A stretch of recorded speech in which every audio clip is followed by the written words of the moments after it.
All right. I appreciate everyone's indulgence. I was representing the Missouri Public Service Commission at the State Oil and Gas Council. Those meetings are fascinating, and I invite everyone to attend.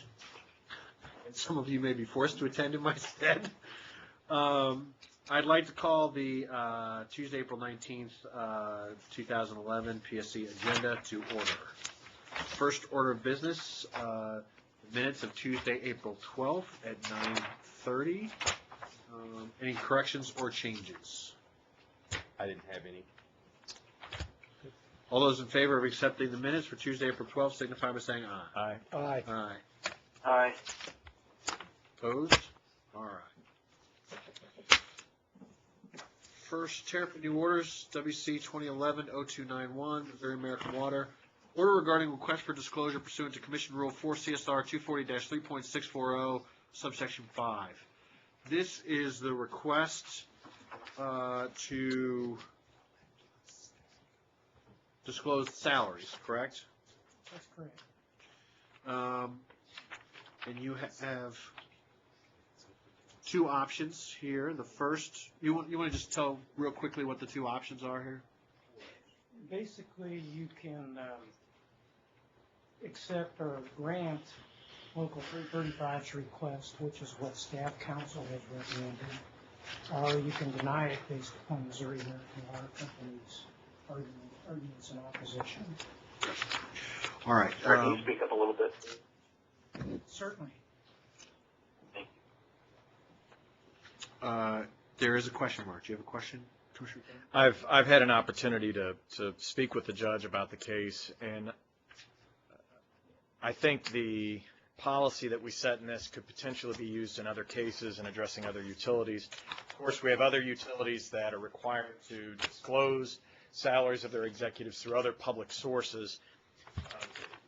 The policy question that is before us, where is the public interest served? And as Missouri ratepayers are contributing to the salaries, perhaps not 100% of the salaries, but they are contributing to the salaries of the executives of the Missouri utility, I just have a real hard time finding the public interest in not letting the sunshine in and not providing or allowing the public to see those figures. So I'm supportive of the option that would grant the motion or the application or the complaint, whatever the appropriate document is, of Local 335.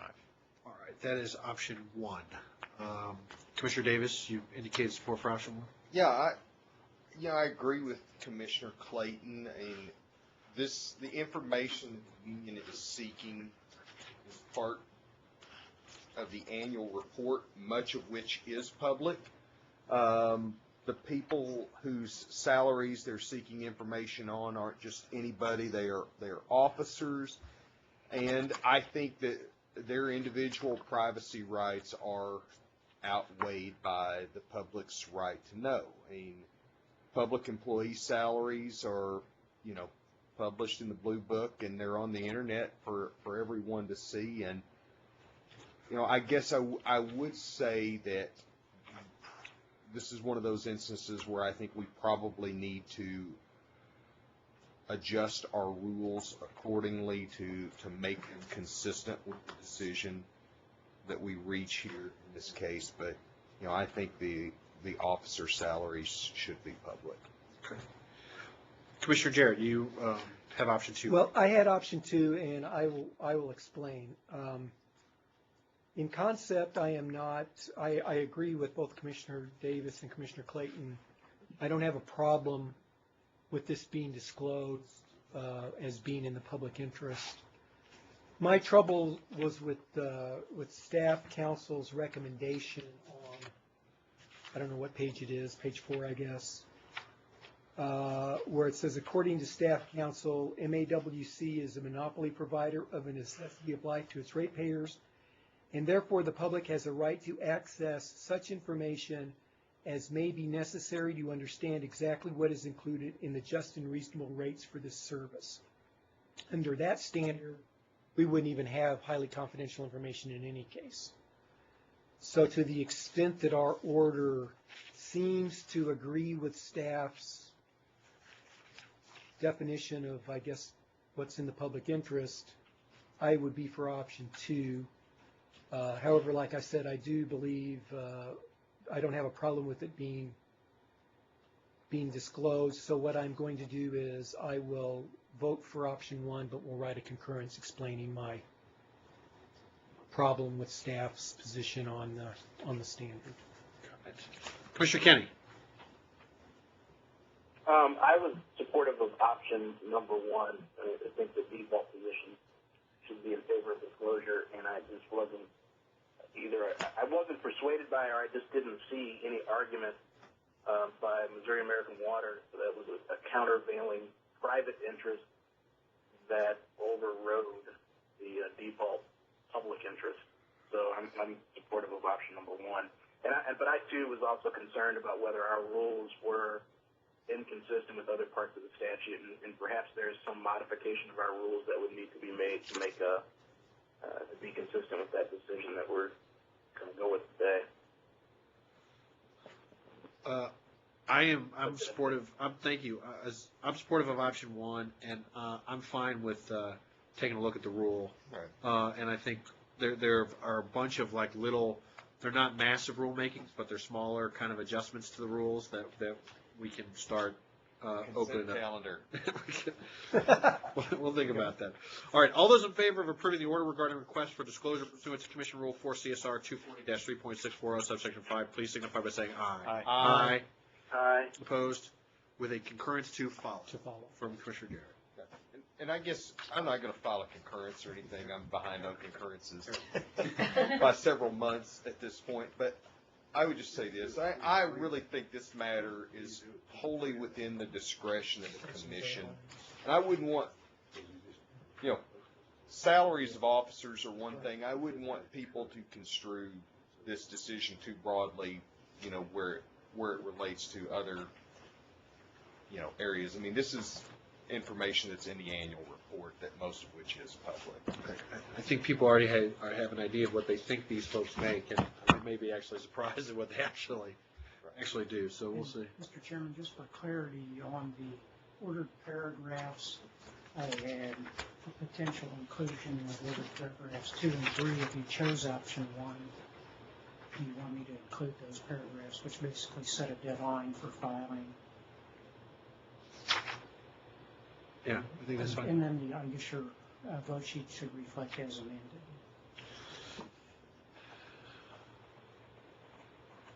So noted. Newly. All right. Next order, TA 2011-0164, Easy Telephone Service, order granting designation as an eligible telecommunications carrier. We have some questions on here. So, staff, John, or Zell, you guys want to come on up? Because we got a couple questions. I'm going to start with Commissioner Clayton again.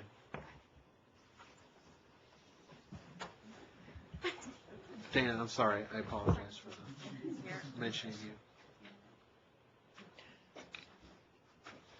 My question is basically this. The allegations of fraud that have been made against this company, staff is comfortable with the filings that have been made. My question is about whether USAC or the FCC have they reviewed the allegations that have been made, and have they concluded any such investigation and found the allegations to be unfounded? USAC would be the one that would review the information. They forwarded it to us because they said it was not under their jurisdiction, so that was the extent of their review. If it was something that they felt was under their jurisdiction, they would have done it. So allegations of fraud associated with the Universal Service Fund, USAC is saying that's not within their jurisdiction. Is that accurate? I mean, it falls exclusively on our shoulders? I think one of their arguments is because it's related to local service, and local service is the state commission. That's the only reasoning I could get out of their email.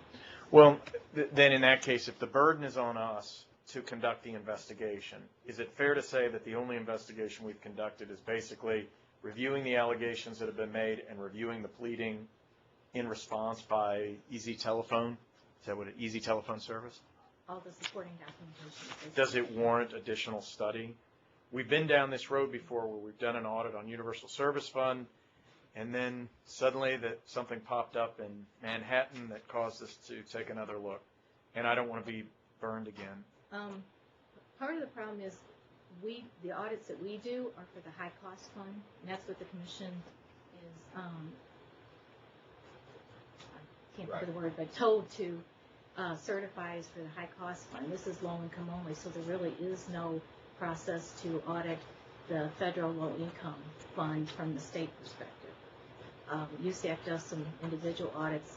We do some verification of the state fund, but as far as the low income fund from the state perspective, there isn't anything at this point.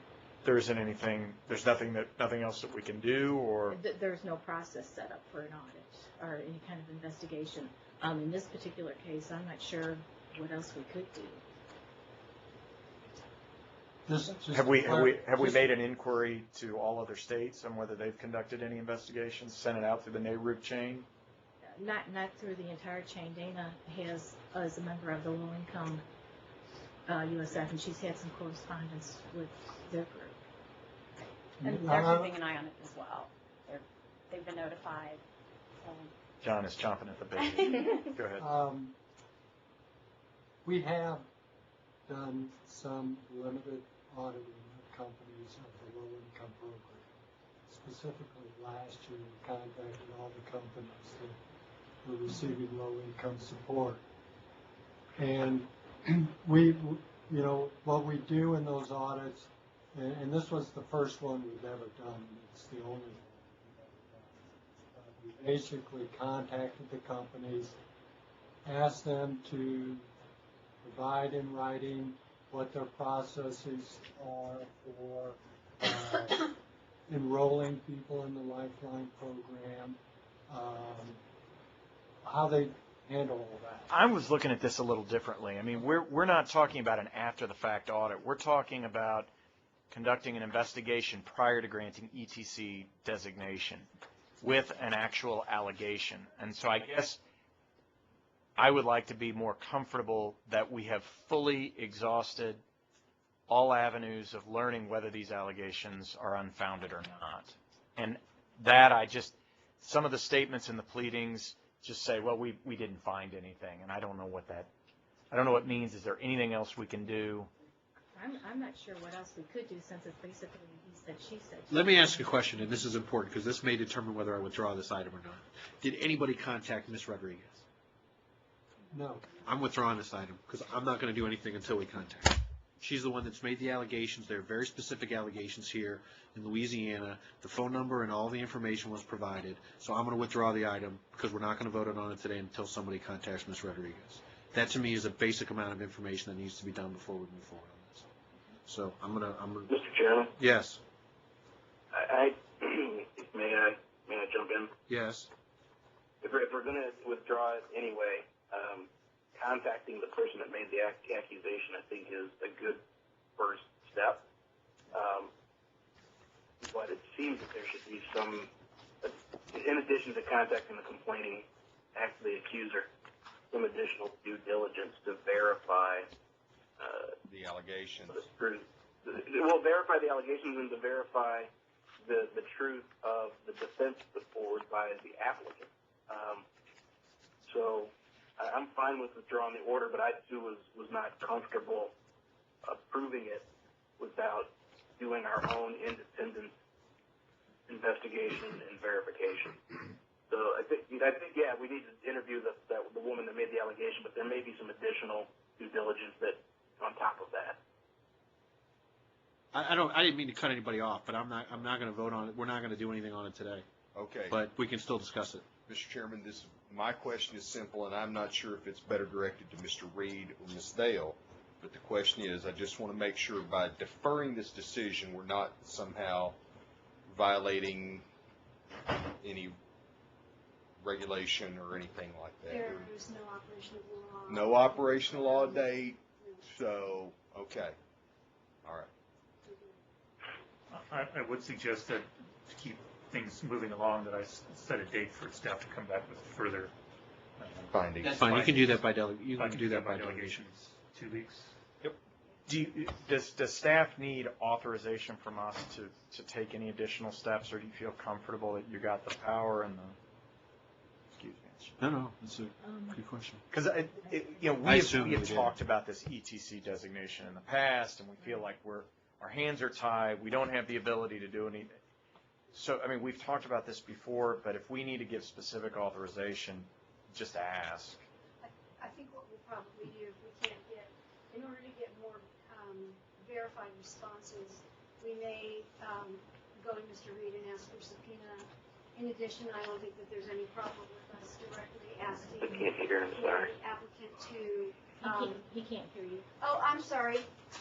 I was just saying that I thought that the staff would, if we need additional authority, we'd probably ask for a subpoena from Mr. Reed. The other thing is that we can, on our own authority, I believe, ask the applicant for affidavits and other statements that are sworn, so that we've at least got something to hang them with, basically, if they turned out to be actually doing what the assertions are. Is the state identified in which the fraud occurred? Yes. Yes, Okay. Louisiana. And fully exhausted everything in that same. I don't know that it said what The email they that, made in Louisiana. Did you guys? No, contact that's police? something that we can follow up on, contact the Louisiana Commission. So we'll start. I mean, this is a third-party vendor who flew to Washington on her own to follow up because she felt something what was going on was so egregious. So, I mean, I think it's a pretty, we can at least get an idea of how they're doing it, or how she believes that they're doing it. So even if we do ultimately grant the designation because we don't think that there's anything wrong, we'll know what to be on the lookout for.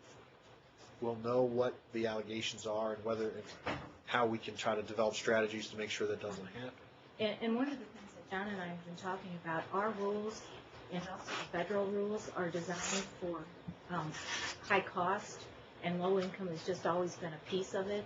But over the last year and a half, 2 years, something like that, we've had all these companies coming in asking for the low income only. And so we've been kind of parsing our rules for what would apply, but we've been talking about maybe it's time that we actually look at a low income rule and wouldn't necessarily address an issue like this, but we may be able to ask for more specific information or gear it more towards low income instead of trying to piecemeal what we have. Do you think companies are just asking for the low cost because there is that kind of rule, the absence of a rule in which that they have to provide information for? I think part of it is because of the way they're offering service. A lot of these companies are doing like a prepaid wireless, a phone card type thing, and so I think it just fits with their model, Okay. and it allows potentially for some playing around with the money. Okay.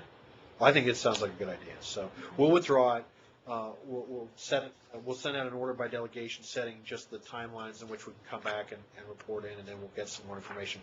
I would encourage commissioners, if they have other suggestions or other questions, to just contact them directly. All right. Move on to next order, GO 2011-0281, Atmos Energy Corporation, order authorizing sale of propane air plant facility located in Hannibal, Missouri. There are no questions. Is there anyone from staff here on this? Where in Hannibal is this located? I'm not sure. I've not been to the location. Okay. Derek Miles. Do you know where it is? I just didn't know it was there. Right behind your house. Probably. I was looking to see it. Lightning strikes. How big is the plant? Probably that big of a facility, it's fairly small. Bigger than this? Maybe not bigger than that. It's big and it's unsafe. It's unreal. Struck by lightning. A gas plant being struck by lightning. All those in favor of order authorizing sale of propane air plant facility located in Hannibal, Missouri, please signify by saying aye. Aye. Opposed? Need to do No. Okay, ER 2010-0355, Kansas City Power and Light Company, order regarding motion for clarification. There are some questions and some statements on here. Mine can be removed. I had an opportunity to speak with the judge, and I'm satisfied with the order. And I don't know, this is the 415 version. Is there an updated version? Ooh, I haven't seen that one.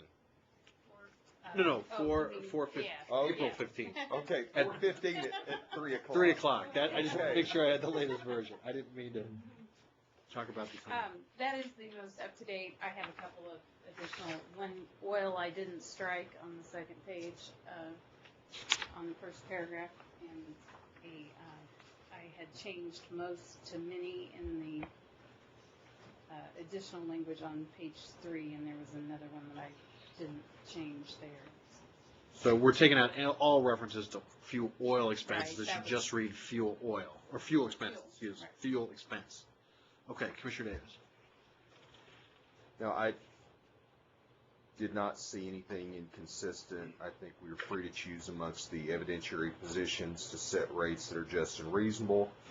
KCP&L does not have a fuel adjustment. I mean, the movement in the numbers here illustrates why we have fuel adjustments in the first place. I think it's appropriate to use staff's higher number, and to use the Midas modeling for spot purchases. So. You wrote no, sir. Are you in favor of the order, or? Now, I'm good with the order now. So the order, what the order does, it clarifies that we're using staff's number that KCP&L adopted, and that we said in the order that we were using the Midas model to get to that number, which is not accurate. But we will be using the Midas model moving forward to do the spot prices. That's what this order does. No. No. It That's what I doesn't talk about future. Right, but we didn't use, the staff number did not use the Midas Right. number to get to it. But the number that we all agreed upon was the number that staff and Kansas City Power and Light adopted. Right. And that number stays the same in this order. Right. Okay, but we just But didn't get there it using the does not Midas, say that you Right. will use the Midas model. Okay. because we're not binding future commissions and all that fun stuff. Okay. Even though we all said we think it's a good idea. Right. I didn't hear the last thing of what you said, Mr. Chairman. Well, there was a majority that said it was a good idea. It's not in this order.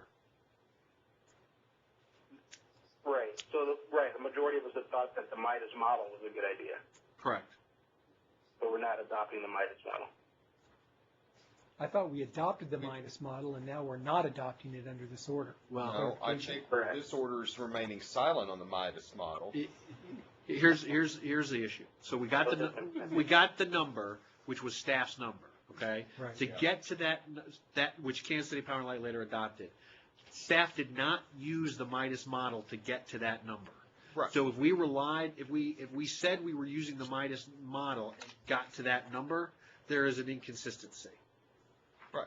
Because the Midas model would have come out with the original Kansas City Power and Light lower numbers. Am I Right. correct? Right. So if the rationale for using the Midas model, and if we had used the Midas model, we would be reducing the revenue requirement by $7 million. Right. By pulling the Midas model out and using staff's number, which Kansas City Power and Light has subsequently adopted, Right. we are keeping the revenue requirement at what we agreed upon in the original report and order. Right. Because of that rationale being consistent, we are not, in this past case, adopting the Midas model. We can choose to accept the Midas model going forward in subsequent cases as the appropriate We can, model. but from now until a new rate case, it is staff's methodology that will be used to determine spot market prices. No. Correct? In this case, setting this revenue requirement. But going forward, it'll be a point that we'll decide which model you use making these spot prices, correct? But that's in a future rate case. Right. I thought, Now until that point, but from now until then, it's the historical methodology that staff advocates for determining spot market prices. Correct? I think we have two separate issues here. And people may argue with me, and I'm willing to listen but I think we have the issue of fuel costs. And then I also think that we have the issue of spot market, power purchases. And, are you lumping them all, into the same, or? That is what the motions for clarification are telling us, that the report and order is being inconsistent when it says use staff's number for fuel expense, but turns around Right. and say use KCPL's Midas model to determine the spot Well, market that's what price. staff says. Now, what does KCP&L say? Well, They don't say that. They say the order says what it says and leave it alone. Right. Hello? We're still here. Okay, sorry. Now, I'm with Commissioner Davis. I thought it was two separate issues. They agreed to staff's numbers to agree to staff's numbers, Right. but the methodology on the spot market, still the Midas model. No, I don't think that, my understanding, the spot market prices are part of the fuel expense, right? It's a component of fuel expense. And the way I'm reading it is that if we use staff's number, then we're also adopting staff's methodology. I think if we don't, we're the order is vulnerable. Yeah, because What? KCP&L Sorry. abandoned there. Because if you don't, you're vulnerable, because Kansas City Power and Light abandoned that methodology to get to the fuel expense by adopting staff's higher number. That's the issue. That's the fundamental problem, is that the number will remain what the number is, but someone could say, well, if you use the Midas model, you don't get to the higher number. You can't get to the higher number.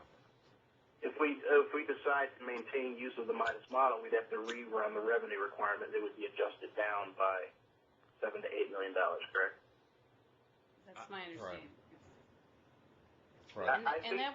I was the way I'm reading it is that they aren't two separate issues. That the fuel oil expense, that the spot market prices and the method to use to calculate that is a component of the fuel expense calculation. Well, and Is that right? Yeah, it's fuel and purchase power. Right. And fuel and purchase power Right. and off-system sales, I think their historical fuel expenses, are, what they are. I think what's confusing, Commissioner Kenny, I don't think we're actually calculating what the actual future cost is going to be under. I think we're setting base level costs, right? But are we not also telling them which methodology to use for estimating? Well, The methodology is to determine the number. the number, but we've given them the number that they're to use as the right. We've given them the number, and that's where the higher revenue So requirement. we're not making a determination about the methodology at all. If we pick a certain number, that is the determination of the methodology. I believe that's correct. Okay. That we've by getting to the higher number, we've used staff's methodology, because that's the only way you get to the higher number. Right. So when we set, in the next rate case, when we set the number, we can choose to, we'll take the evidence and figure out what is the most reliable number in setting the base level in the next rate case. Am I correct? I think so. And that we are free Okay, so, but in our discretion to adopt the Midas model to get us to the number that we determine through the evidence and the hearing process in the next rate case.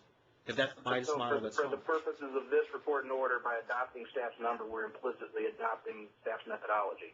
I think that's the only way you get to that number. And Kansas City Power and Light has essentially abandoned the Midas modeling for this because they've adopted staff's numbers.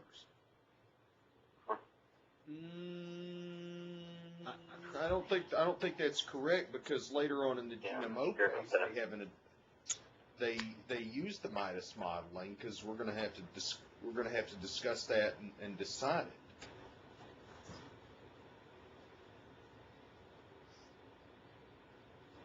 With regard to the KCPL, though, they did abandon it. Okay. I don't know that there's evidence in the record to say that you can get to the higher revenue number, rate or revenue requirement number using the Midas model. Well,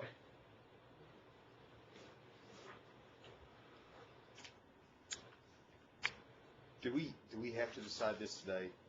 I mean, not trying to complicate things. No, I want to get it right because it obviously had some confusion on the first round, but. The issue is the problem- compliance tariffs. Yeah, the issue is the compliance tariffs, which were filed yesterday in accordance with Right. staff's number. It's just going to slow the approval. of And it. the effective Right. date of the report and order, so. Okay. All right. I mean, What was the operational law date? The drop dead the date? report and order becomes effective on Friday, so. But when's the 11-month, or when do the tariffs become effective? May 4th. They filed compliance tariffs. Right. Compliance tariffs were actually filed yesterday, but So it's my understanding that they will have the staff's number for now. In this order of clarification, those compliance tariffs would still be consistent with Right. the underlying report and order. I'm looking at KCP&L's reply brief, and they tee it up in their reply brief as how should smart market purchase power prices be determined. And they argue that it should be by the Midas model. And if they've abandoned that position and taken staff's numbers and methodology, then it seems to me, looking at this, that it should be clarified. But I don't know if Commissioner Davis wants more time. I may need more time too, but just looking at it quickly. The most important thing about this order is that revenue requirement stays the same. Correct? That- Say that's- that again, I'm sorry. That's the main thing this order does. Is clarify that we're using the higher number, I mean, which Kansas City Power and Light, we're using the number that Kansas City Power and Light has adopted. And we believe, I guess the argument is that by adopting staff's number, that Kansas City Power and Light abandoned the argument that the Midas methodology should be employed, but that doesn't seem to be what their brief says. well, right, and that's at the end of the day, we're giving them, the reason that the issue was in there to start with. let me just ask you this, Mr. Chairman. Would it be possible for us to lay this over and then come back to it later, like after we have some of the discussions, and I may go back. I brought my GMO briefs, but I did not bring my KCP&L briefs, and I just like an opportunity to go back. yeah, we're going to have some other discussions, so we can come back to this and let people think about it for the rest of the agenda, but we don't really have time to. I got it. So, I got it. all right, so we'll hold that in abeyance, and we'll come back to it, All right. let people think a little bit. All right, Chair, new order, ER 2011-0028, order regarding MEUA's motion to compel Noranda Aluminum to respond to data requests. There are a couple notations. Commissioner Clayton, you have a question mark. I had an opportunity to go over the order as drafted with the judge, and I'm comfortable with his recommendations, which is basically compelling responses for the vast majority of the items, but excluding, I believe, items 13 through 17, Judge. And also 16. 13 through 17. which would include items. It was denied as to 13, 14, 15, 16, 17, and 27. 27. Which one was 27? That's citations to the SEC filing. I was comfortable with that. I think the rest, Naranda pretty much opened the door in the testimony and the position taken. And in a discovery process, these items are certainly discoverable and they're relevant and could lead to evidence in the case. So I'm comfortable. Commissioner Davis. Yeah, I agree with Commissioner Clayton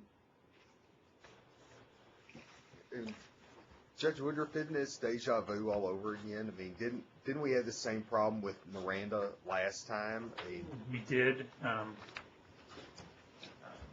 that we had a last minute dispute with them as to answering data requests. These are substantially different data requests, however. Right. They're much more focused on this case rather than. right. Well, I mean, I think,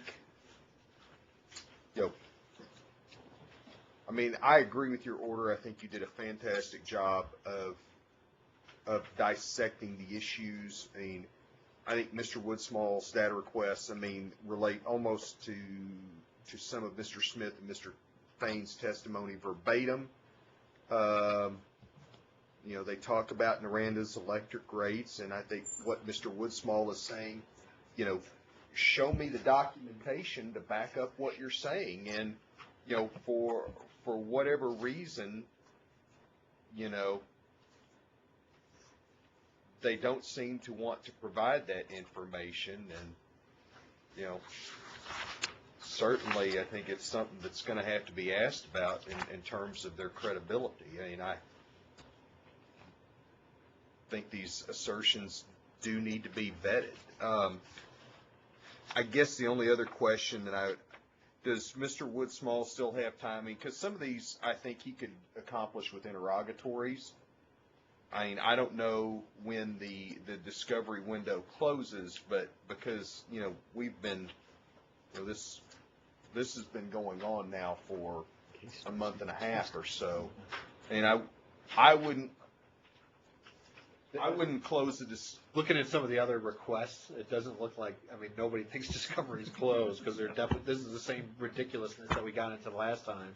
Right. Depositions were being requested. Right. Right. I think some of these could be accomplished if he wants to ask them by written interrogatories, depositions. Request for admission, I think is what some would be. Yeah, requests for admission. I think there's a number of, ways that he could go about it. So I'm good with the order. Okay. Yeah, I'm fine with the order. I'd probably be fine with even some of the other ones that we're not including, but I'm fine with the order. Commissioner Kenny. Yeah, I'm mostly fine with the order, and I would just make a case that number 16, which asks for information about any steps that Miranda may or may not have taken to explore self-generation. And I think we're denying that one on the basis that it's not relevant. And I think I'm pretty confident it is relevant, particularly in light of the fact that Miranda compares itself to another smelter that generates its own electricity. So I think it's at least relevant to determining or testing the veracity of that assertion and making sure that it's an apples-to-apples comparison. Other than that, I'm fine with all the rest of them. I wonder if we can reconsider the denial on number 16. I'm fine with that. I am too. I'd prefer not, but obviously I lose. That was pretty quick. You prefer to keep that one excluded? Yeah, but yes. But it's not going to cause me to vote against the order over one provision. So, if the will of the commission is to grant that item, I'll support the order. I just disagree that it is relevant. I'm not entirely sure it is, but since we're in discovery mode, I'm okay with allowing 16 to go back in. So everybody's okay with putting 16 back in? Yeah. I'll vote for the Yes, order right. if Commissioner Kenny writes my concurrence for me. Notice the deathly silence. I couldn't hear you I can hear- for a second. Yeah, all we can hear is the crickets are chirping. I still couldn't hear you. All right, so I'm gonna do it as amended. So all those in favor of order regarding MEUA's motion to compel Noranda Aluminum to respond to data requests as amended, please signify by saying aye. Aye. Aye. Opposed? All right. And I will rewrite that section to go the other direction and send it out. All right. Okay, we'll come, let's move on to case discussion. GR 2008-0364, this is Atmos Energy, made a, you know what, let's do this first. Let's do publications first. Get that out of the way.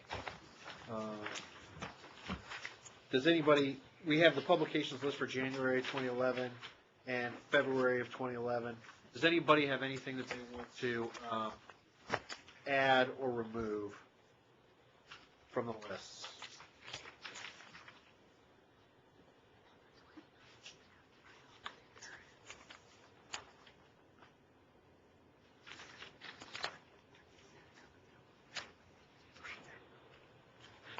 Going once. Jeff, did you, on 29? Yeah, I thought I had a concurrence Concurrence on on the rulemaking. 29 as well. I don't know if I A ever. dissent? Did you have a dissent? Yeah, I thought I did. Yeah, you did have a dissent. Yeah. I'll make sure that Right. And then are we really going to publish 27? The workshop docket? I mean, is there anything in there? For some reason I thought there was concurrence or something in that, but it doesn't have to be. Any objection to removing 27? I think it was just something unusual, so it had highlighted. Okay. We'll make sure that Commissioner Davis's dissent in 29 is published. All right, anything in February?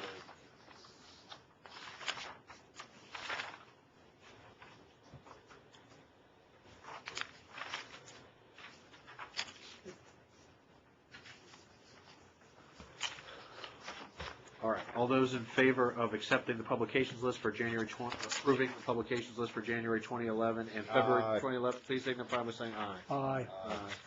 All right, Aye. approved. Okay. All right, so let's go back to case discussion. This is a kind of a motion during the hearing to strike a portion of Mr. Summers' rebuttal testimony. Morris, you want to just tee it up real quick? Yeah, Counsel for Atmos made a motion at the hearing to strike really part of staff's theory, which wasn't developed until the rebuttal testimony. His basis for doing that was that because it didn't appear until the rebuttal testimony, Atmos was denied an opportunity to present testimony to counteract or counterbalance that theory.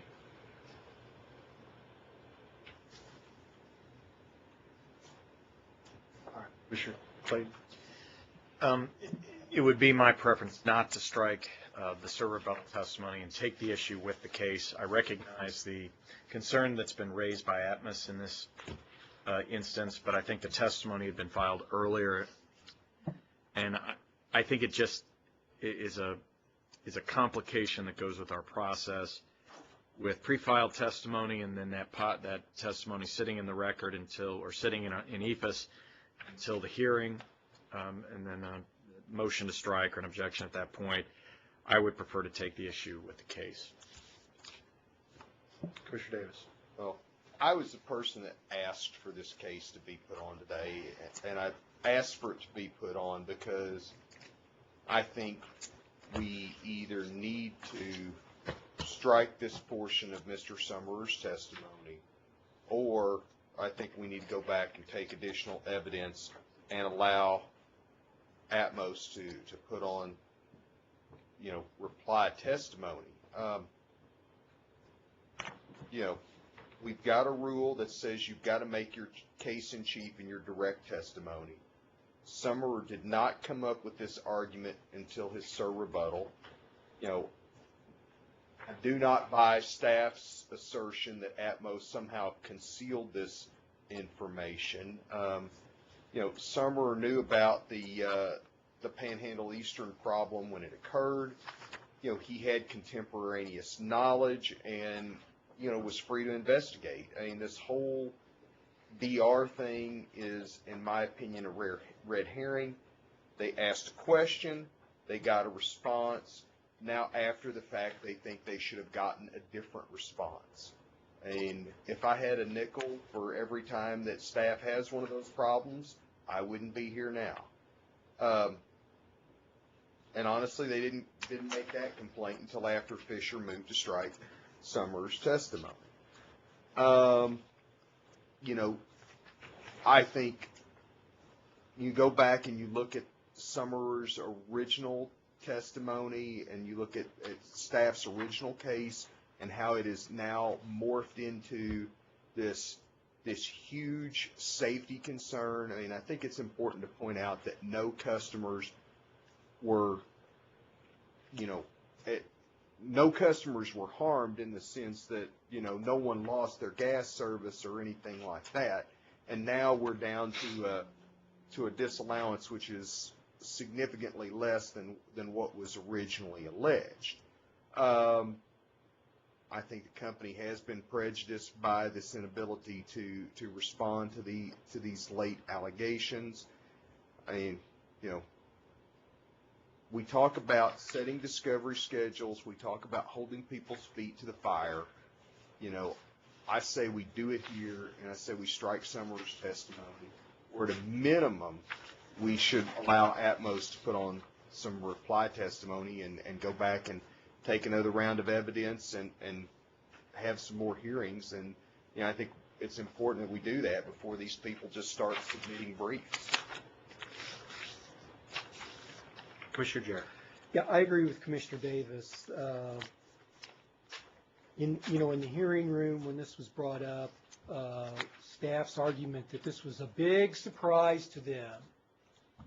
This just came up and they didn't know anything about this force majeure event, and that they could only address it in SIR rebuttal since they just found out about it.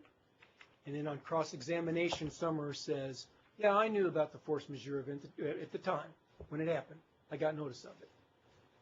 To me, that completely undercut their position. The SIR rebuttal should be stricken. This just seems to be staff's modus operandi in these types of audit cases over these affiliate transactions, is to keep moving the ball, keep changing their position, trying to find something to hang on the company no matter what, and then try to sneak it in at the last minute. So I am highly critical of staff's the way they proceed in these cases, and they need to be taught a lesson that they can't do this kind of jump in at the last minute with a new argument, even though they knew about it at the beginning. I would sanction them by striking the testimony. Commissioner Kenny. Well,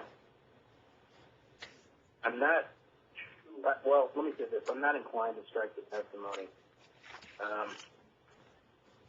And I'm not sure that, as I'm understanding staff's argument, it's not that they weren't aware of the force majeure incident itself, but were unaware of its implications with regard to the 2007 base load nomination. Commissioner Kenny, I'd ask you to read the transcripts on that.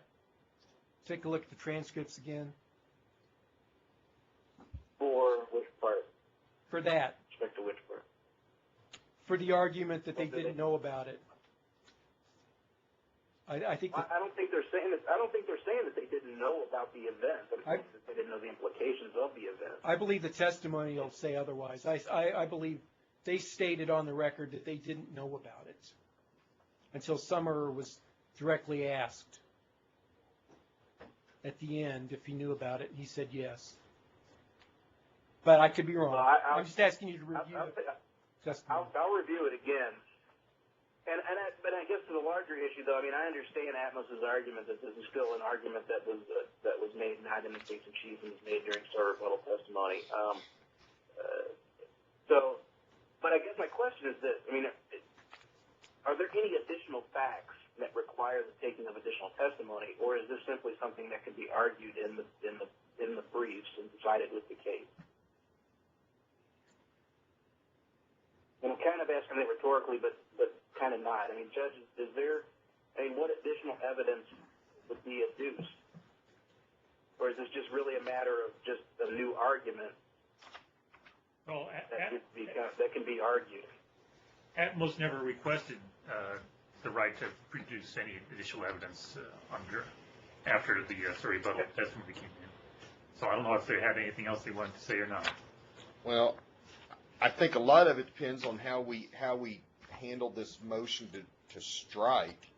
And if we're not going to strike it, then I think we need to potentially allow Becky Buchanan the opportunity to respond. I mean, if we're going to hear, this issue, then I think you've got to give Becky Buchanan an opportunity to respond.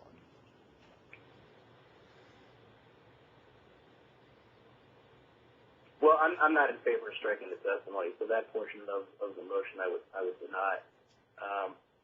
I'm not prepared to express an opinion about using different additional evidence.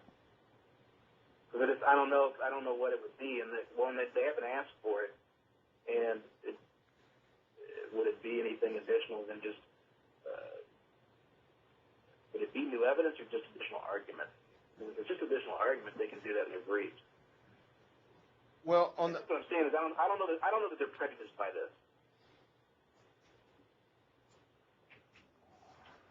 And it's an argument that can be, I think it can be handled in the brief. So I think striking the testimony is too harsh and unnecessary of a sanction.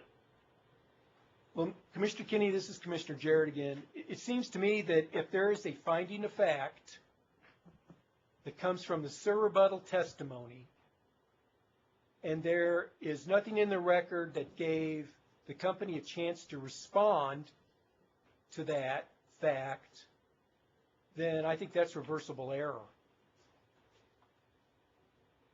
That's a due process problem, I think.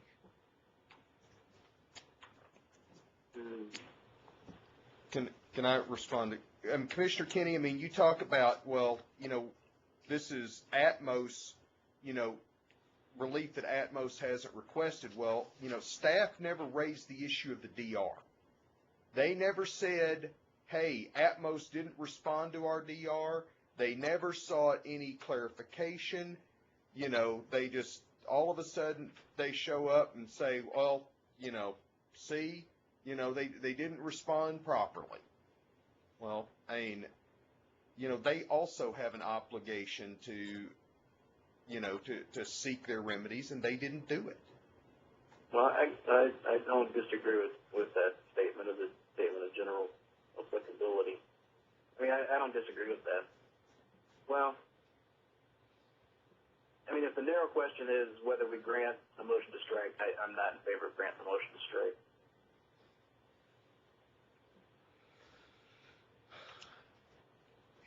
I know. Thanks for this. Appreciate this. I don't like the close ones where I go last. I'm going to have to fix that in the future. I think that I'm sorry, I'm finished. I think that Commissioner Davis and Commissioner Jarrett bring up some good points. I think that the lateness of the arguments, I think that the testimony of Mr. Summer, the responses to the cross-examination, and Atmos was given an opportunity to cross-examine. I think the judge was appropriate doing that.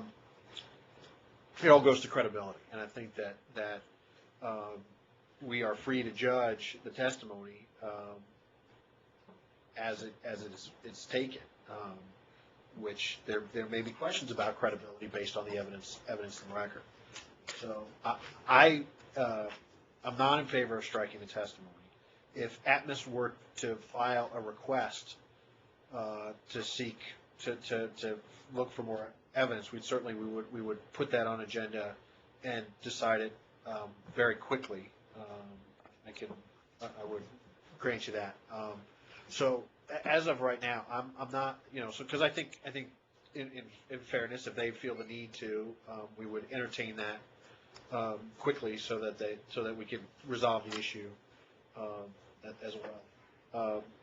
So I would prefer to take it with the case, because I think that there are broader things, and I think there with the way that the record stands, there are questions about the disallowance, and I think there are serious questions about the disallowance, and we're going to have to take a very careful look at it. I also want to say that I think that hopefully these types of issues are going to go away because of some of the things that we are implementing, which include procedural orders, and I hope to come back to you all with a kind of a final rate case package, which includes not only this type of issue, but also a show cause order, which will go out when things like this happen, where we talk about the sanctions and can quickly deal with these so that they don't linger, and we can deal with them outside the case. So I think right now I'm not in favor of striking. I think credibility and the lateness of the issue being raised all can be taken with the case. But if Atmos wants to file something and request it, we'll get it on agenda as quickly as possible, and we'll have the five of us decide whether it's appropriate for the case. Well, that brings up the question: do we want to issue an order denying it at this point, or just wait until we decide the case?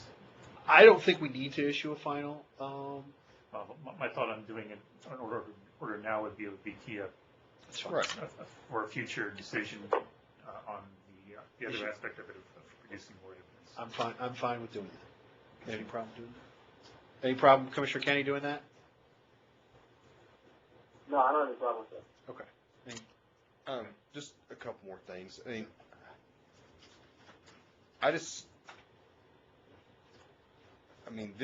This case is emblematic of a problem, or at least what I perceive to be a problem, that there appears to be a disconnect on the staff side as to what constitutes probative evidence.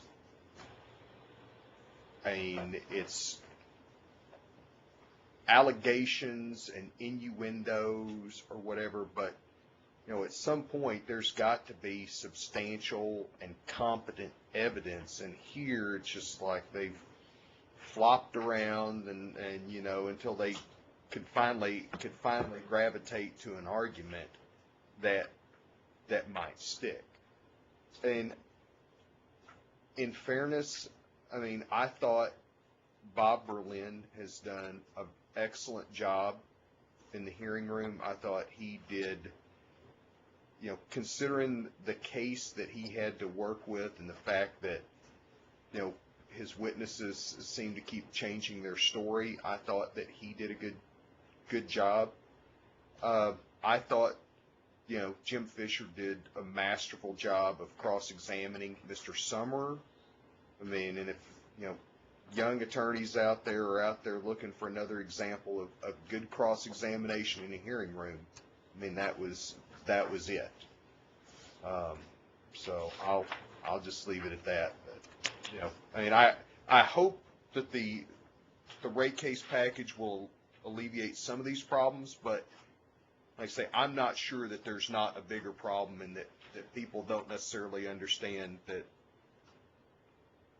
the weight that evidence should be given, or the fact that it has some or no or a whole lot of probative value. Well, and that quite frankly is part of our jobs.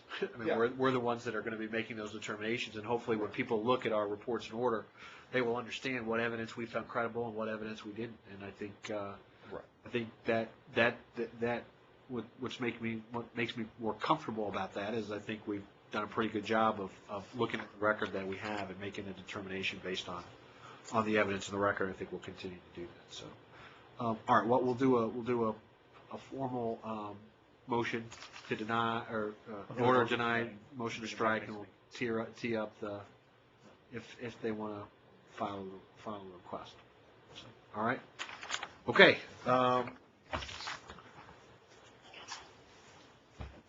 now we'll do EC 2011-0250. This is the IRP issue.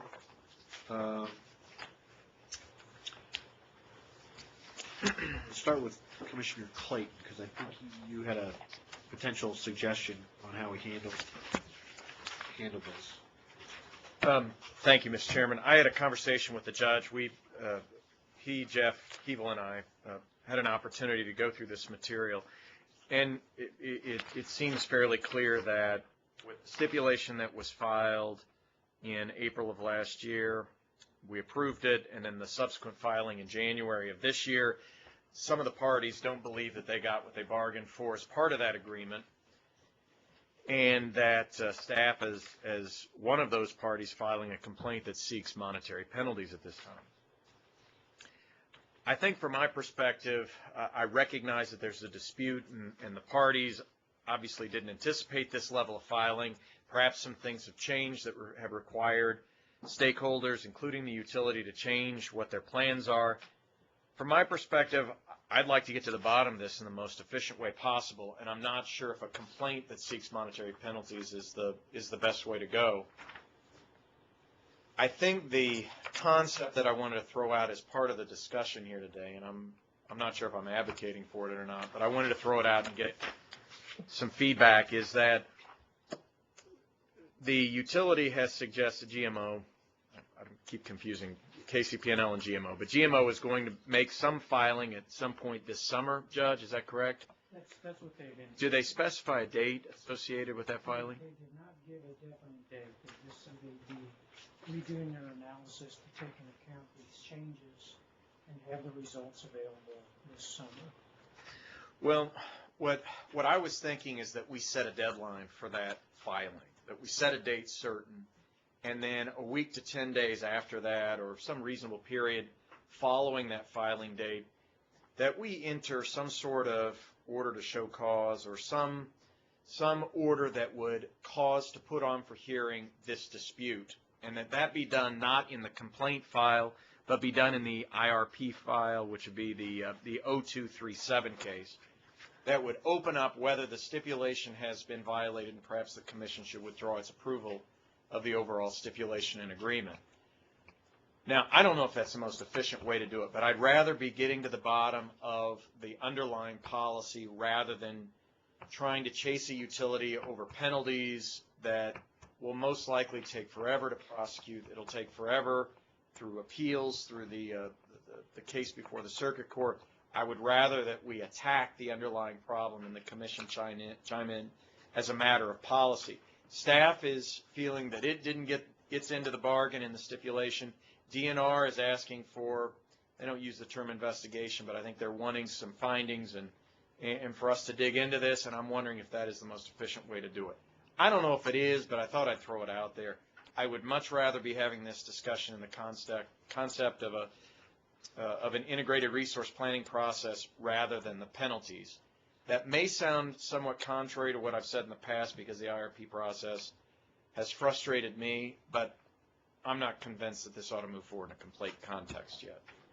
But I'm not talking about waiting until August either. I'm talking about setting a date, maybe mid-June, set a hearing date after that. We try to get to the bottom, and if the stipulation was violated, let's unwind it and get back to the beginning of the analysis. But I thought I'd throw that out for discussion, and I appreciate it. because I don't think this is up for decision today. It's not, but we wanted to move that along so we can do it. Commissioner Davis. I would grant GMO's motion to dismiss for failure to state a claim for which relief can be granted. That being said, I agree with Commissioner Clayton's point that,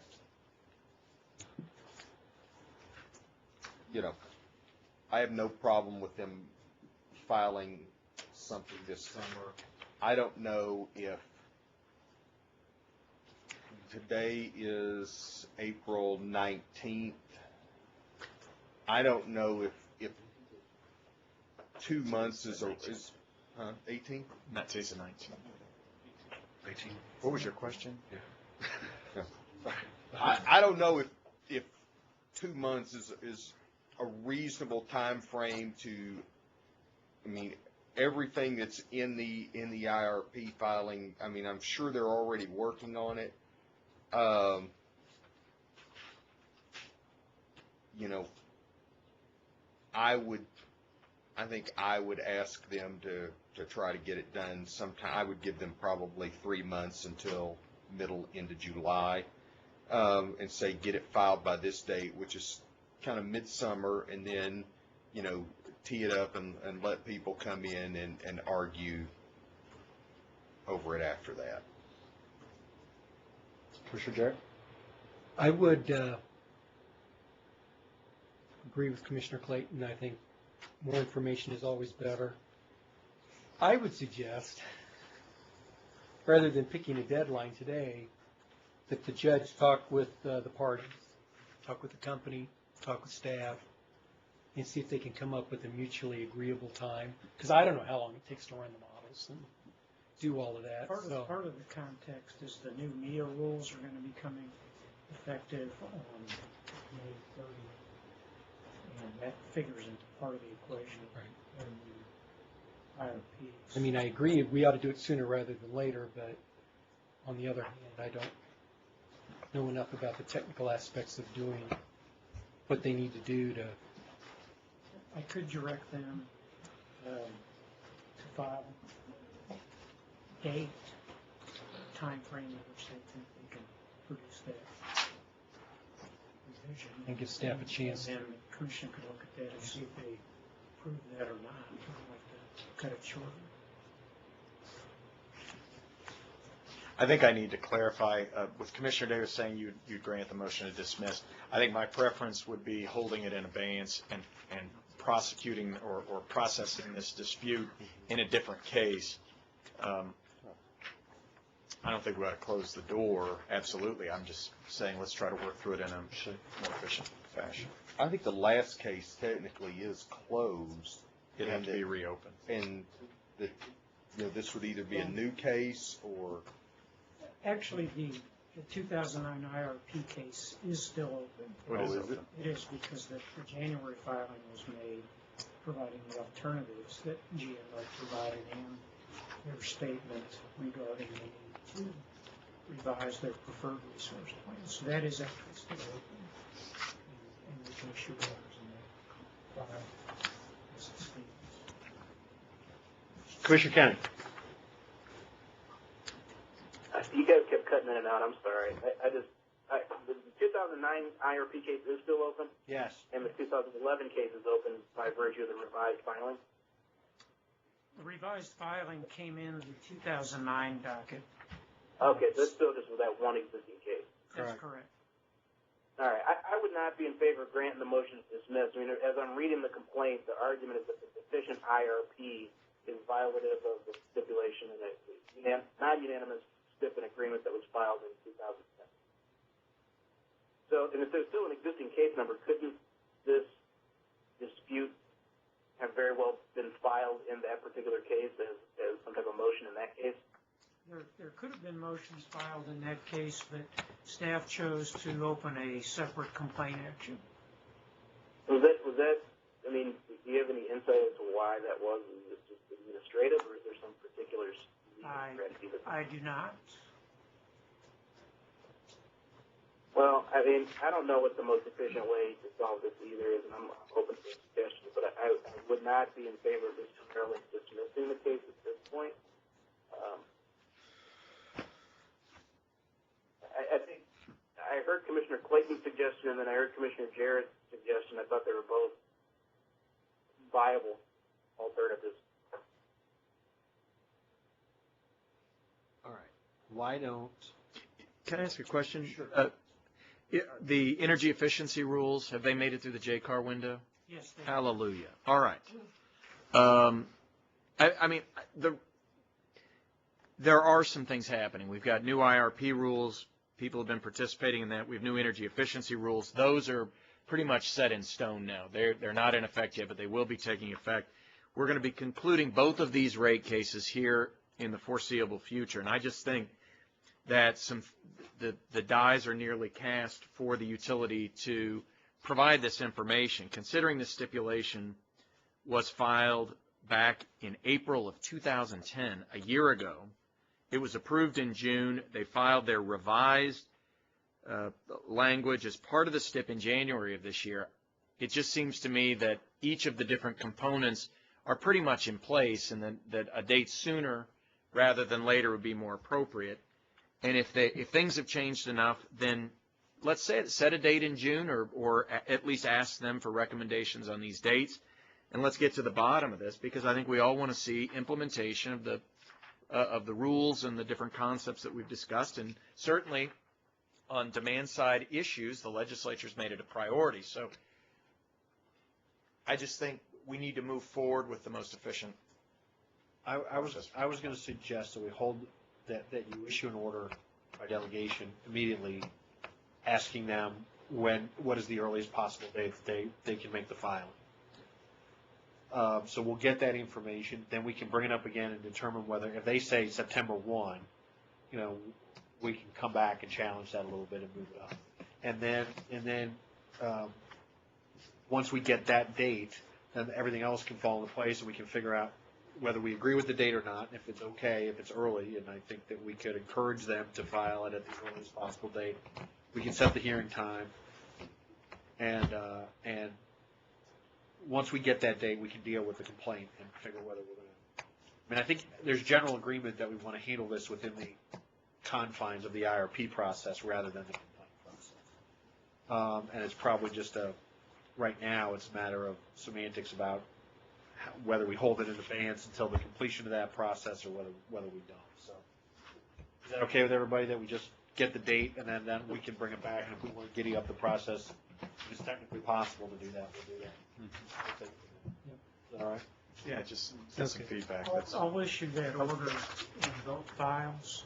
And I don't give them time. I mean, they don't get 2 weeks to respond. I mean, they should be able to know that right away. I'd like to be able to, if it's possible, get that date by next week. I don't know if I'll set it for next Monday. because we've got agenda on Wednesday, so okay, that's perfect.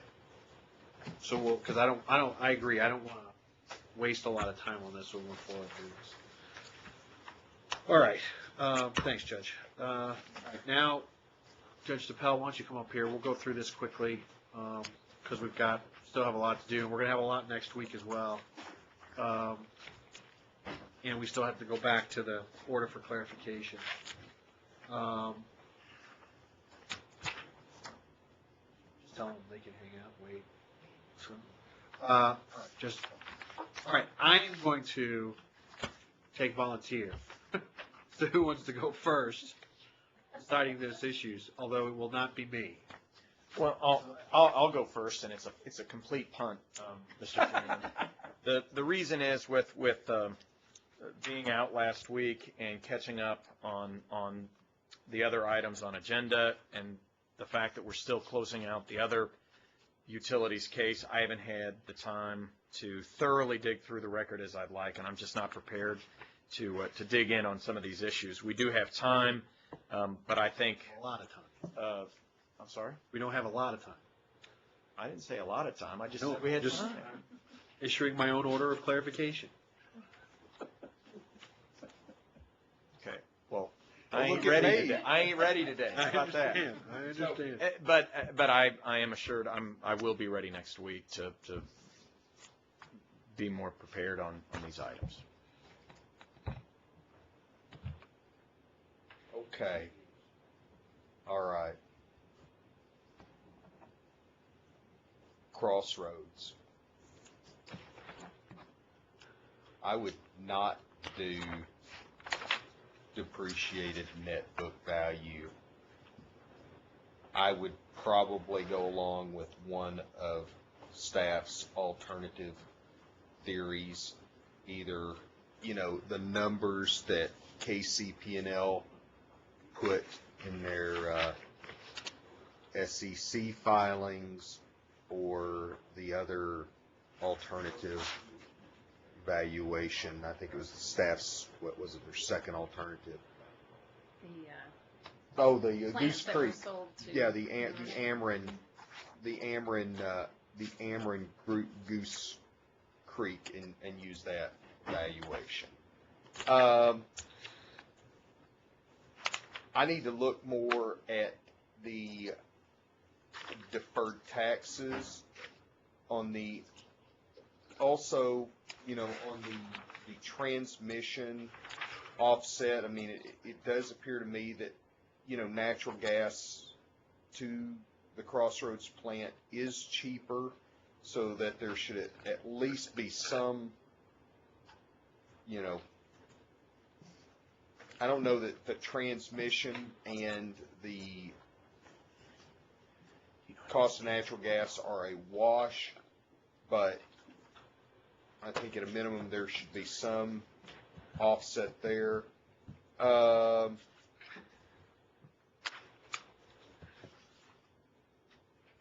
I don't believe that they've violated the affiliate transaction rule. So I would not include the hypothetical costs for 2 additional turbines at South Harper, but I mean, depends on, you know, I'd do one of the other alternatives first, I guess. With regard to Jeffrey,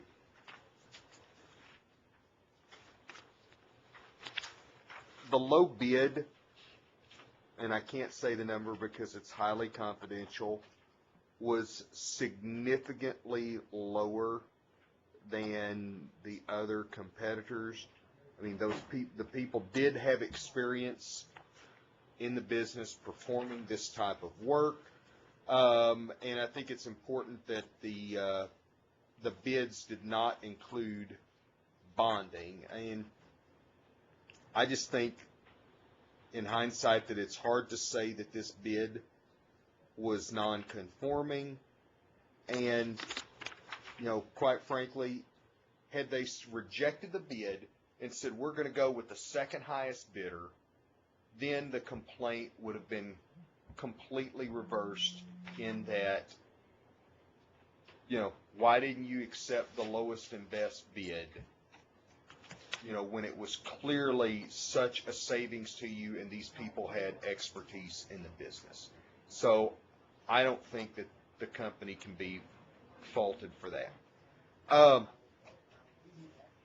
With regard to cost allocation of the GMO rate base, Lena Mantle convinced me that we need to do something there. Not necessarily saying the whole hog, but I think in Ms. Mantle's words, you know, when I was asking her questions on the witness stand, anything would be better than what they have right now, because you don't know when they're ever going to get the chance to own a piece of baseload generation again. And so I guess what I want to entreat my colleagues is to say, I'm not exactly sure what the right number is, but I think we need to try to bump that number up for the St. Joe Power and Light property, you know, even if it's 10 or 15%. I think anything more is better than nothing, and I understand the city of St. Joe doesn't like it. You know, I understand that consumers aren't going to like it, but I think it is in their long-term best interest to give them a bigger piece of this plan. In terms of the fuel adjustment mechanism, 95.5, I mean, clearly you know, I don't think there's any evidence to support that 75.5 would make them more prudent. I mean, you know, if that's the standard, then, you know, a public execution of someone would probably give them more incentive too, but I don't think we should go there. So I would say, and I think it's also important to point out, that no one's contesting that these costs are not prudently incurred. And so therefore, I think anything over the 95.5, particularly for the Aquila where the GMO properties where they are so captive, is the appropriate model. I would use the Midas off-system sales numbers here. I think the 09 numbers are much more relevant than the 07, 08 numbers that staff was advocating for. So, does that help, Mr. Chairman? I think it does. Rebasing. Rebasing. You know, I'm flexible, whatever I can get. And I'm not trying to be flippant, but I just think that those St. Joe customers over the next 50 years are going to be better off with as big a piece of the plant as they can own and have attached to their rate base.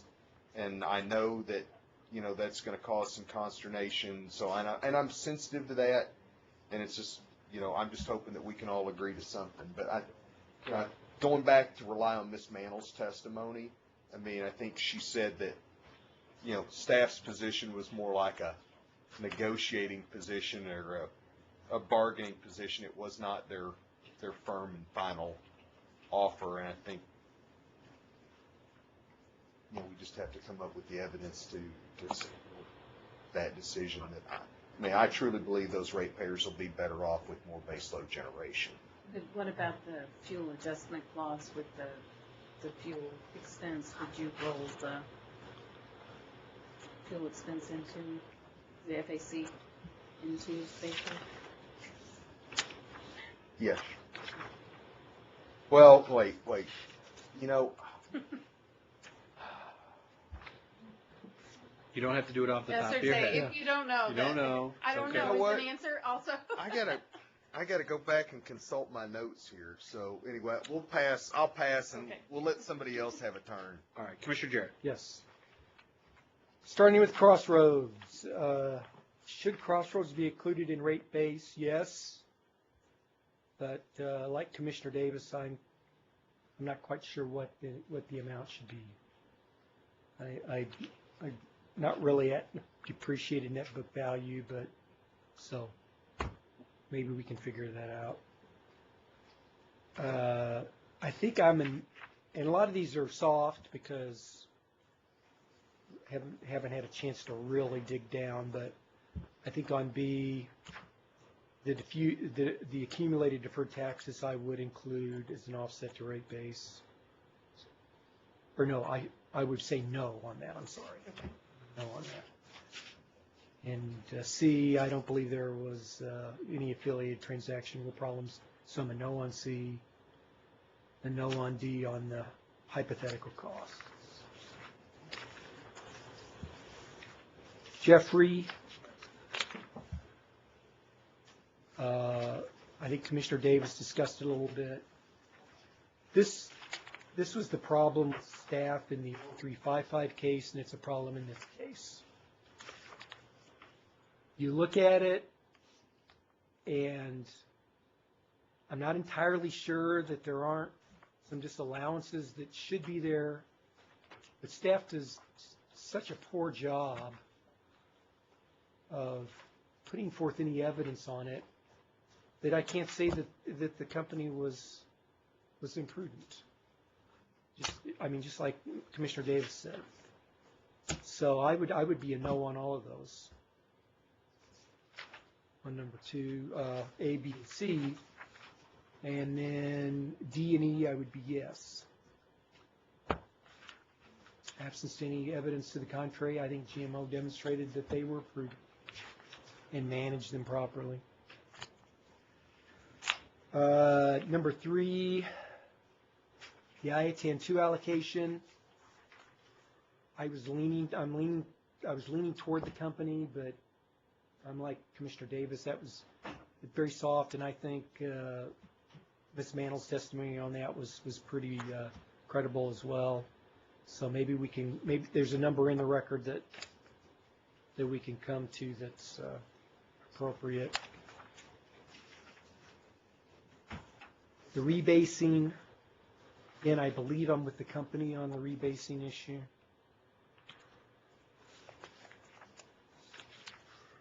Fuel adjustment, 95.5.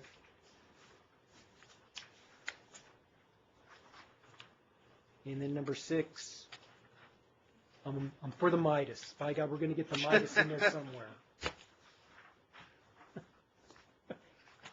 All right. Commissioner Kenny.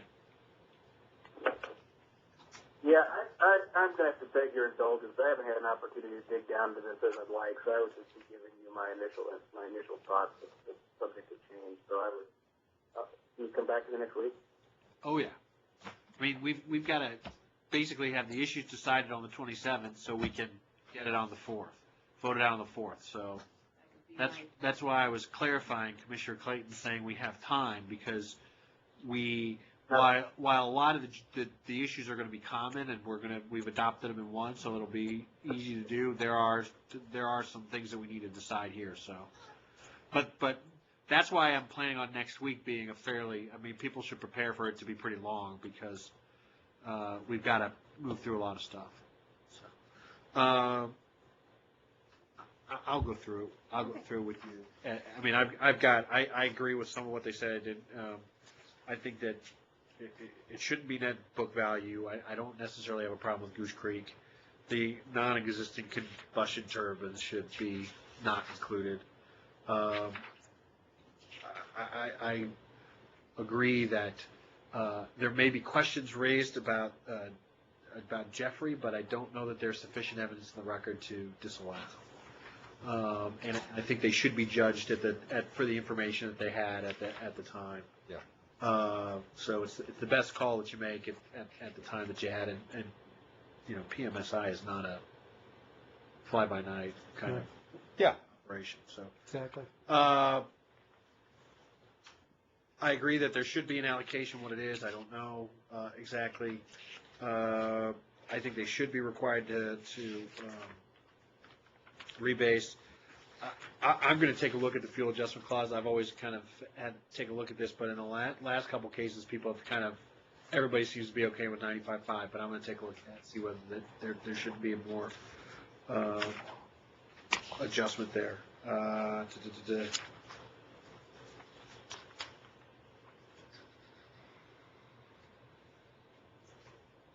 And I mean, we'll deal with the off-system sales stuff. I mean, I think there needs to be an incentive there. We raised it in the last case.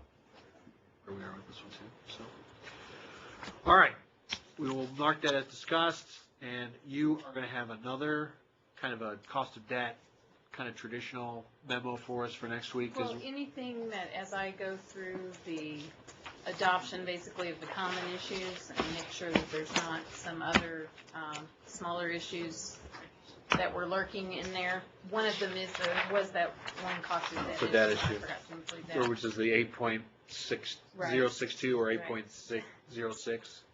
Well, it was Wow. 125 Hey, or you whatever. know what Yeah, yeah, the rounding issue. There's no math on this stuff. But other than that, I think the other common issues should have been decided, and so.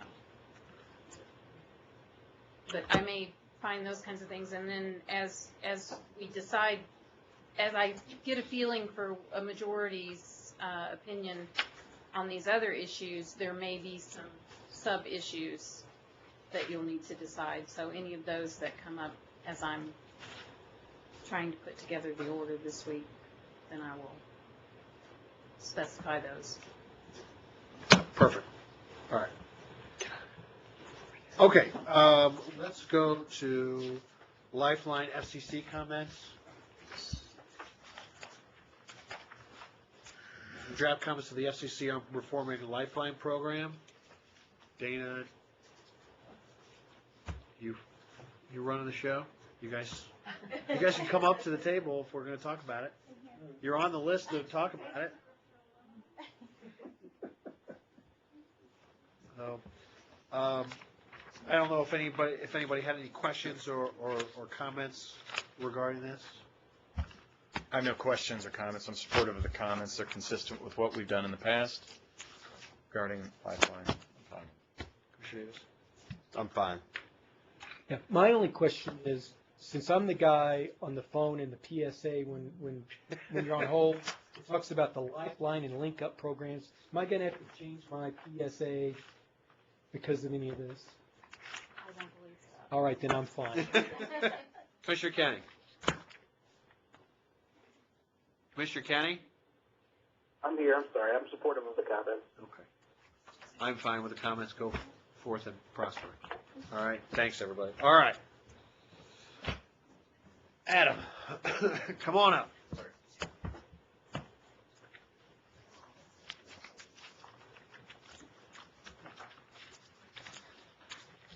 Good afternoon.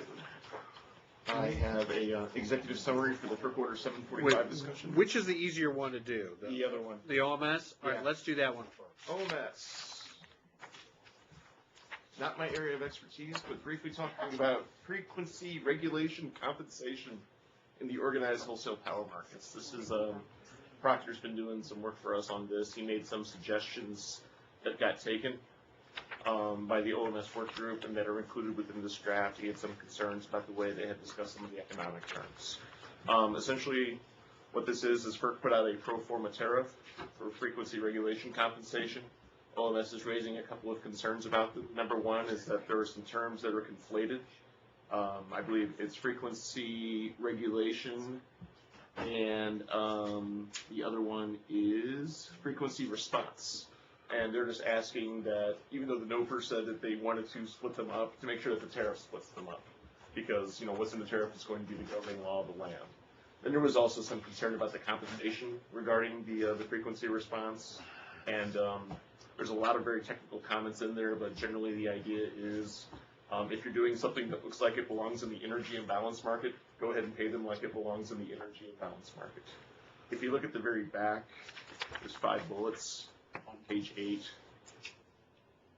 That's just kind of the areas that they want some response. I couldn't be here. He's on a ESWG call at SVP, so but he was okay with this, and I'll look through it, and it's basically just asking for more information and more clarification within this rulemaking regarding frequency response compensation. Commissioner Kenny, anything to add from the OMS perspective? No, I couldn't really do any better than what Adam just did, frankly. And but just encourage that we with these comments. Okay. I may add one other thing just very briefly. The other states have already voted for this. This is going to be submitted. They're holding the vote open from the OMS board call last week. So we can say. So we can say yea or nay. Questions or comments? No. Questions or comments? I'm a yay. We're in favor. Okay. Go ahead. Thank you. All right. We'll let Bill Smith know and Yes. get that taken care of. We will join. All right, now let's go to FERC Order 745, Demand Response Compensation. Everyone's favorite topic. I have a kind of executive summary sheet here for the discussion. Just approve. I think we're. Do you want to? Did we vote on the FCC? Making sure my notes are accurate. Yes, but not, yeah, I set that up. I said I was Did you bringing get- paper did you get copies.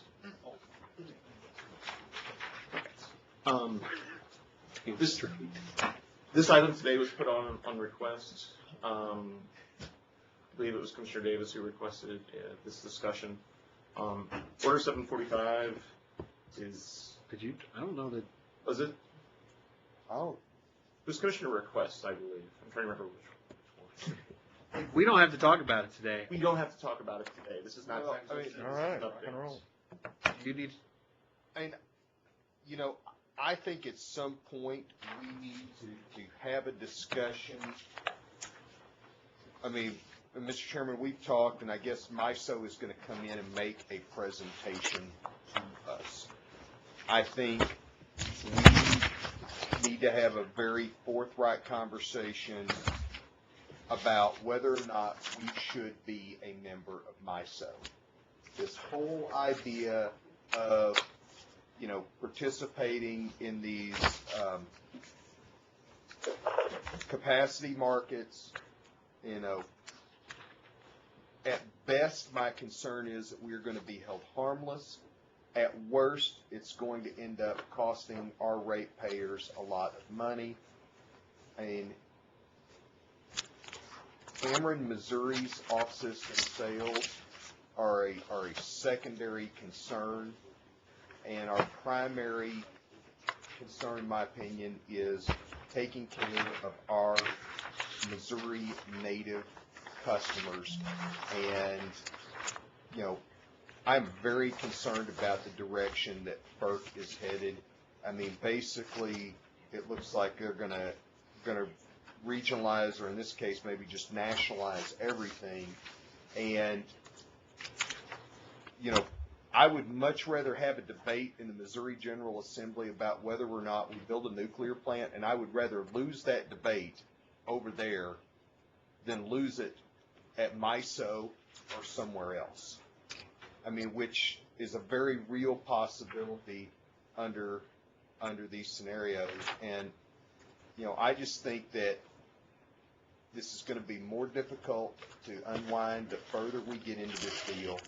We see, the deals that, SPP and MISO are offering Entergy to come in and be a party. And it's like, why can't we get that deal? Well, because we joined and we paid all the startup costs, and, it looks like now, again, we're going to be paying again. So, I think we need to have MISO come in, and once again, they can explain their value proposition, because I have some serious questions about it. Hello?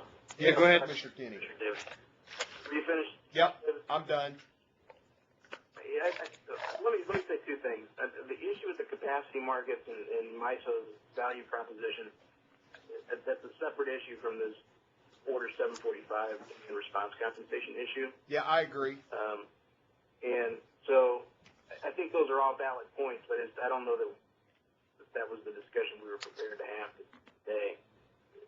The capacity market issue, I sent you guys an email about that, and I think it's a discussion that we need to have, and it's obviously something that we need to continue following.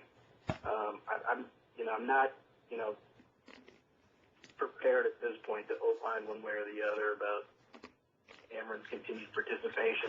And I think that when they do come in to have the discussion with us, I don't think that was the point of them coming in either, discussing capacity markets. And so if that is the discussion that we want to have, two things. I think it's something that needs to be done in a separate meeting from an agenda, because it's a lengthy discussion.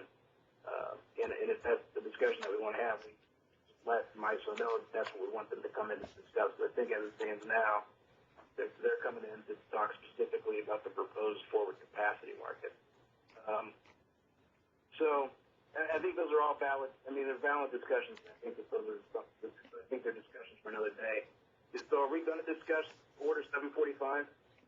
Well, we don't have to. If people aren't prepared to, we can talk. We can put it off, because there's we don't have a time. So if people are, we need to go back to the order of clarification. And we've been going for a while, so we can. Adam, hold on one second. Commissioner Clayton? No, I just wanted to ask, to Commissioner Davis's point, when is Ameren's next filing or next case due for the study of whether they should remain a member of MISO? I think it may already be. Is it already filed? If I'm not mistaken. Or is it? We're working on it now. Can you just give me an idea of a time? I believe framework. End of the 3-year period, February or April of next year. Do we approve them in 3 years at a time or 5 years? Well, we do 5 years, but within 3 years they have to file what they're going to do, such like that. So the analysis that I think Commissioner Davis is talking about, that would be teed up in that case. So that will be filed within a year? Yeah, sooner than that, because if we can't come to an agreement, then we have to go through testimony and things of that nature. So within the year, within the years. Yes, within the year. Yeah. Okay. Thank you, Adam. Can I just add one more point? I know we need to get back to what we were talking about, but I just wanted the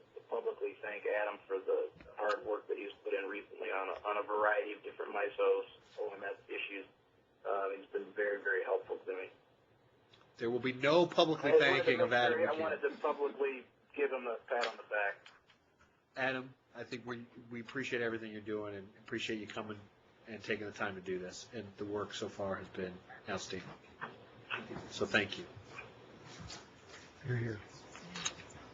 Okay, let's go to, so I just got an email We're getting run out of here.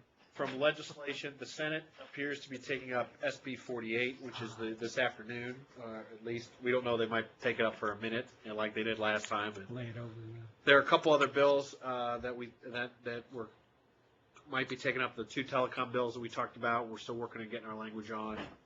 And then a bill passed out of utilities today that was kind of like an omnibus utilities bill that put in a lot of stuff. I haven't seen the actual copy of it, but it's got a bunch of stuff in it. So when you see there's 3.5 weeks left in the session, so we'll see what craziness happens there. But any questions, I would just ask that you go to Robert Boone.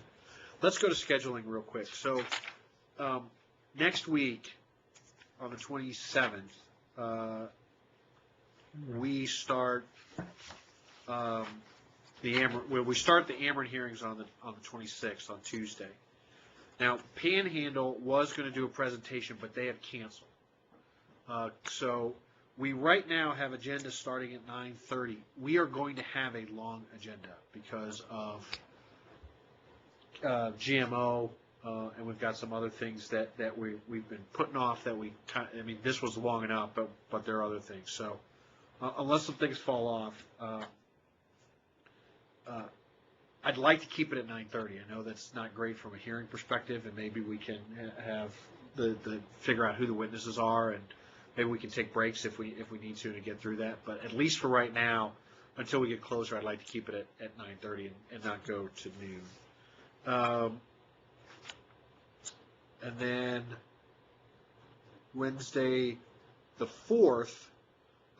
We can decide, depending on how the Ameren hearing is going, whether we want to move that to noon to accommodate. But the 4th is when we have to vote out the GMO order. So that's the only reason why the 27th I want to give us plenty of time, because we're going to have to lock down essentially all the decision items to vote out the order to give Judge DePel a chance to finish writing and get it out on the 4th. So. But if there's not a lot of other stuff on there, then we can move it to noon. And if we're still dealing with Ameren issues, we can do it then. And the 11th, plan on keeping it the same. We can make the same determination whether or not we want to move to noon, depending on the status of the Ameren here. So, are there any other scheduling items that anybody else wants to bring up? Okay, let's go back to ER 2010-0355. This is the motion for clarification. Did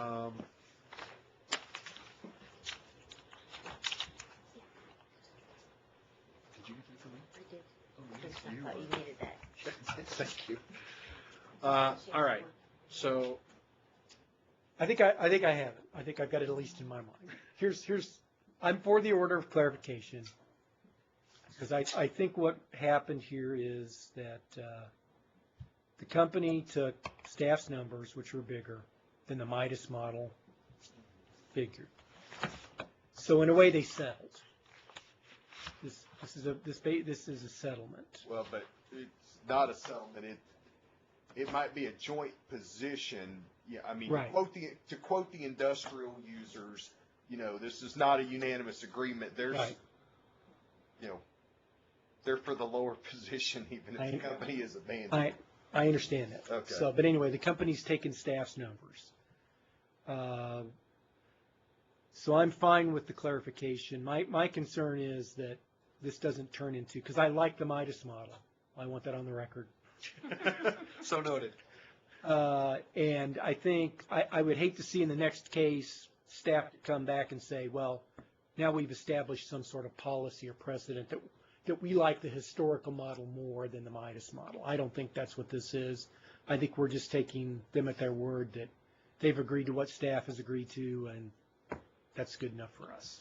And the order actually says that the Midas model, as superior in most instances, right? I mean, that actually goes. I actually changed it to many. Many, which is, okay, many, that's fine. I mean, I think, but we're recognizing the value of the, I think, of the Midas model in there. Commissioner Davis? Yeah, I'll go along with that. I mean, Commissioner Kenny, any additional comments? No, I don't think so. I'm fine with the order, I think. Okay. All those in favor of order of clarification in ER 2010-0355, signify by saying aye. Aye. As amended. Aye. Aye. Aye. Opposed? All right. Aye. Thank you, Mr. Chairman, for that additional time. No problem. Can you throw me that? I don't know what happened. Mark.